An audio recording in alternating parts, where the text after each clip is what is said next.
think when you have a product that requires educating consumers, the other challenge you have is with distribution. So it can be an amazing That is product, true. but distributors are like, well, that's a lot of work for my reps. They can go sell thousands of bottles of Jack Daniels. Everybody knows what it is. It's easy.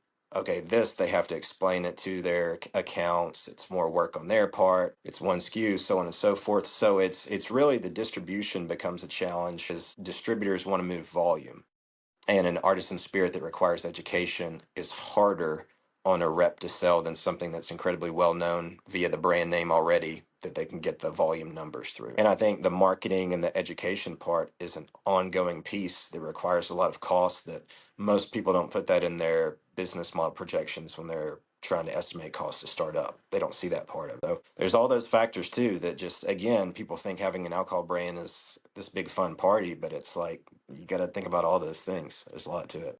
So right now, just in the Southeast, Alabama, Tennessee, Georgia, technically Florida. Instagram is at Drink Elviaje, and that's ELVIAJE.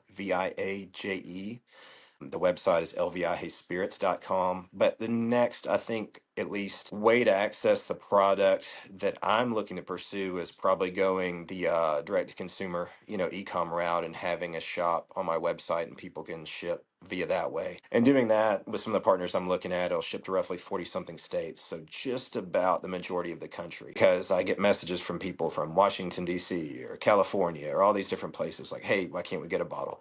Well, instead of doing that slow organic growth, trying to find traditional distribution, which is challenging, especially if you're not going to commit a certain amount of capital or have a third party sales in the markets and all that, it's, well, hey, here it is on the website. You can ship a bottle out there. And so that's where I think my next step is. So in the Southeast currently with traditional distribution, and then at least for people to be able to get a bottle, going the e-com route here in the near future. And by the end of 26, have that rolling as well. But my thing is if people want the product and if traditional distribution is not hopping on board, then I've got to get the product out there somehow. And that's my viewpoint. Okay, now I need to look at really ingraining there and getting in the market and getting distribution there. It's a useful tool, and I think it's the future of the space really.